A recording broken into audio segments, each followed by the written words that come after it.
नमस्कार, आप देख रहे हैं समय साक्ष। मैं हरीश खंडा। इस वक्त हम मौजूद हैं देहरादून दून अस्पताल में, जहां पे हमारे साथ बातचीत करने के लिए doctor नारायणजीत Singh ji HOD medicine मौजूद हैं। उनसे बात करते हैं कि कोविड को लेकर के क्या कुछ किया जा रहा है और अभी कितना प्रभाव कम हुआ है कोविड का।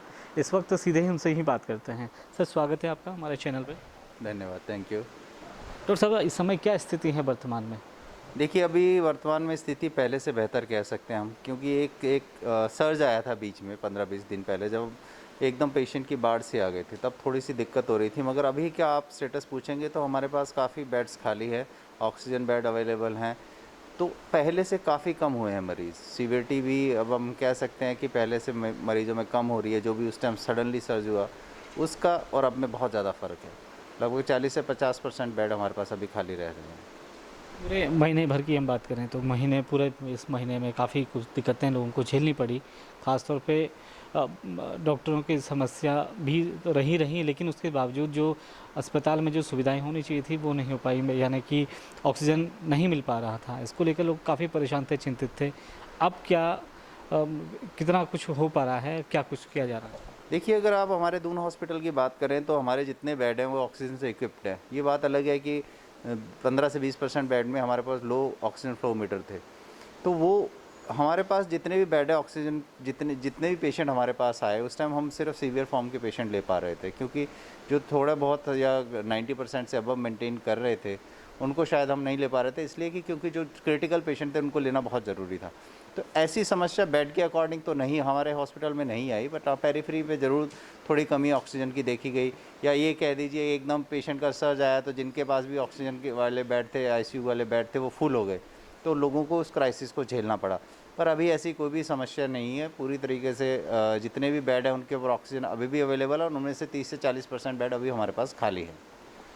जैसे कि अभी मेडिसिन की हम बात करें तो क्या कुछ मेडिसिन दिया जा रहा है, किस तरह से इलाज किया जा रहा है उन लोगों का जो कोरोना पॉजिटिव होने के बाद जो सही हुए हैं?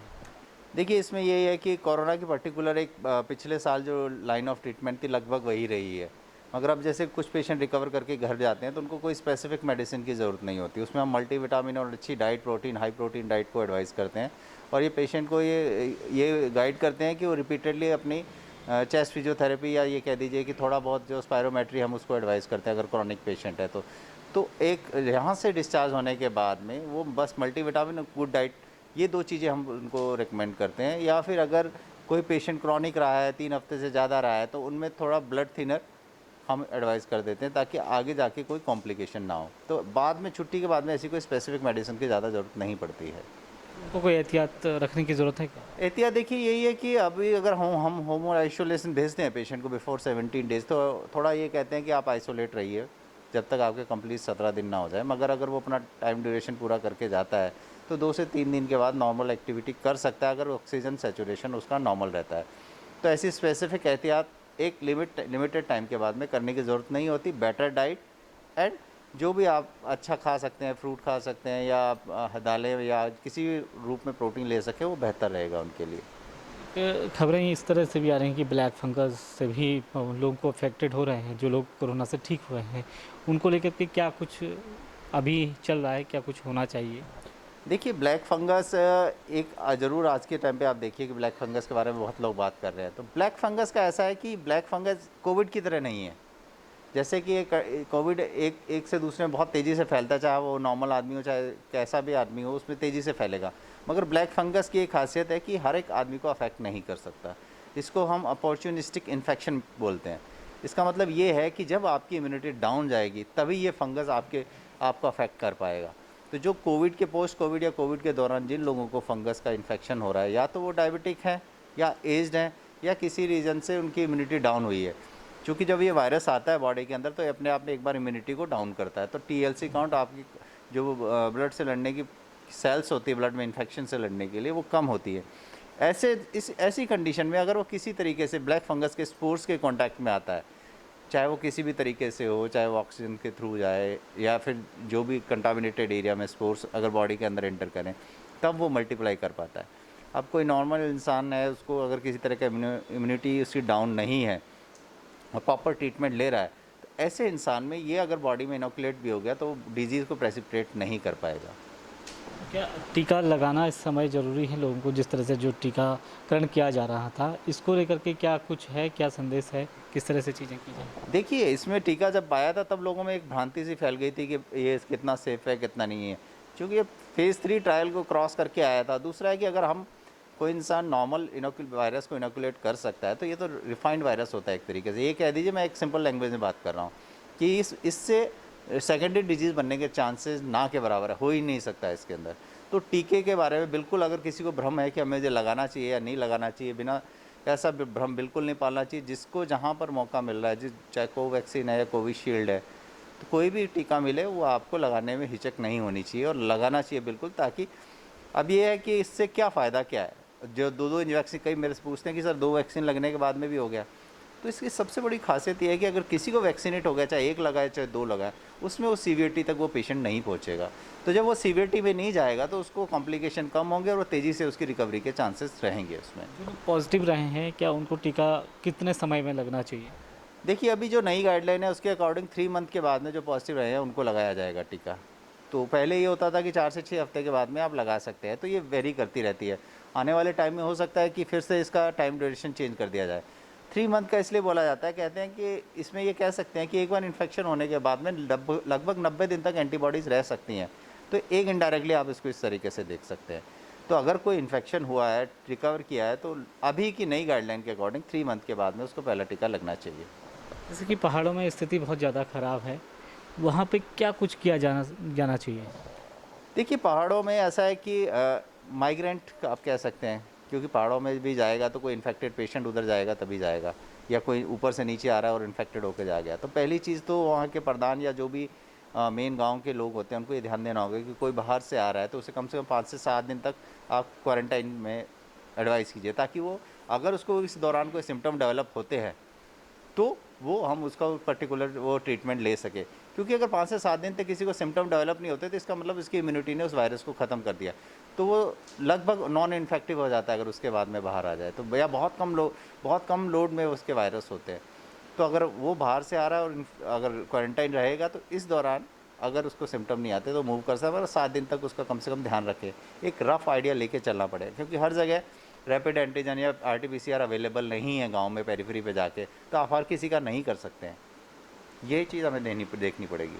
जैसे कि इस तरह से जो कोविड पेशेंट हो रहा है, जिन लोगों में इन्फेक्शन हो रहा है, वो लोग, उन लोगों को क्या एहतियात करने की ज़रूरत है? क्योंकि लोग घबरा बहुत रहे हैं, क्योंकि बहुत ज़्यादा दिक्कतें वैसे नहीं हो रही हैं लोगों को, लेकिन जो लोग घबरा रहे हैं उन्हें सबसे ज़्यादा दिक्कतें हो रही हैं। क्या कुछ कहेंगे आप? देखिए, घबराना का अगर मैं बात बोलूँ तो कहीं ना कहीं ये ह्यूमन ब्रीच ही है, हमारी ही गलतियों का नतीजा है। देखो, इसमें बोलने में कोई अतिशयोक्ति नहीं है।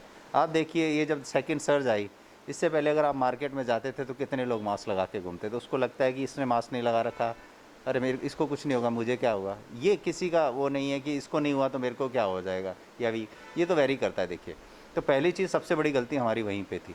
ऐसा नहीं है कि ये नहीं आती, सेकंड वेव आती है, आनी भी थी, मगर आप सोचिए कि अगर आप अपना प्रोटेक्शन लेके चल रहे हैं और मेरे पास में कोई इन्फेक्टिव पर्सन बैठा है, अगर मैंने मेरी प्रोटेक्शन ली है तो उतनी क्वांटिटी में मेरे पास वो वायरस बॉडी में एंटर नहीं करेगा। जब वो कम क्वांटिटी में एंटर करेगा, कम, तो मल्टीप्लाई भी उसी स्पीड से करेगा, तो इसलिए वो सीवियरिटी उसकी कम होगी। मगर आप जिसने नहीं लगा रखा उसमें एक बल्क में अगर वायरस एंटर किया तो जितनी तेज़ी से मल्टीप्लाई करेगा, आप अंदाज़ लगा सकते हैं कि वो सीवियरिटी में जल्दी जाएगा। तो पहली गलती तो हमारी वहीं पे है। आने वाले टाइम में अभी जैसे नीचे आ रहा है तो इसमें अभी देखिएगा, मार्केट खुलेंगे तो अगर हमने फिर से रेस्ट्रिक्ट नहीं किया तो ये वेव वापस से ऊपर जाएगी। तो यहाँ पे सबसे पहली चीज़ है, मैं मेरे को प्रोटेक्ट कर लूँ। आप अपना नहीं सोच रहे, आपके घर में माँ बाप हैं, बच्चे हैं, उनका सोचिए। उनके लिए आपको ये चीज़ करनी बहुत ज़रूरी है। तो आप बोल्ड हो सकते हैं, मगर घर में जो है छोटे बच्चे हैं, माँ बाप हैं, उनकी कोई गलती नहीं है जो आपकी वजह से इनोकुलेट हों।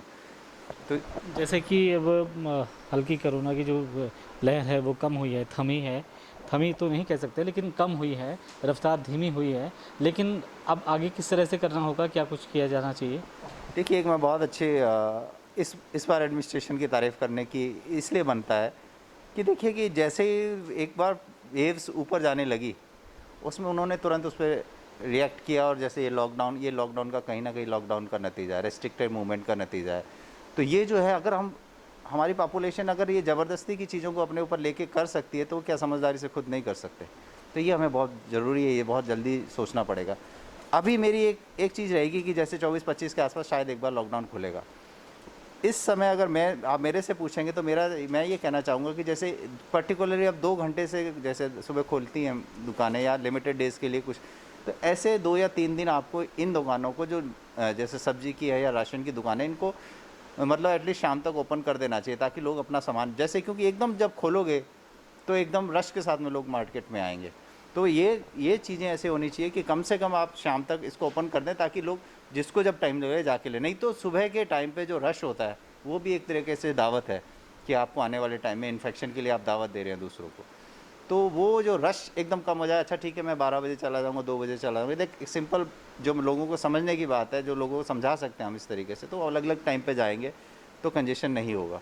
वैसे प्रशासन इसके ऊपर काम कर रहा है, तो मेरा ख्याल है कि ये सब चीज़ें आने वाले टाइम में इंपॉर्टेंट हो जाएगी, ताकि हम सेकंड सर्ज की ओर ना जाएं इसके, क्योंकि 27-28 के बाद में फिर अगर ये चीज़ें फिर से अगर लोगों ने अगर ये गलती की तो फिर से हम इस प्रॉब्लम में आ सकते हैं। तो ये बहुत ज़रूरी है देखना हमारे लिए।